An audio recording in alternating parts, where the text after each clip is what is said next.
That's my custom cruiser. Okay, you got a chopper you want to rewire. Perfect system here, made by Motorside or Motorrad Design, okay, which is basically motorcycle design.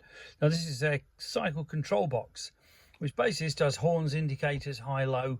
You can have a push button as well. So if you push the button once, you'll get high. Push it again, you get low. Okay, you can see on here, very easy to fit. Okay, got all your starter built in, your relay, believe it or not, the whole lot is built into this.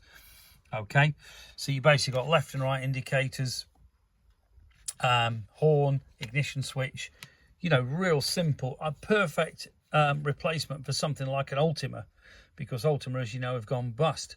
The box very small, literally you see the palm of my hand, and there you are. So these go up to your handlebars, and these go off to your various things, you know, your indicators, your brake lights, etc.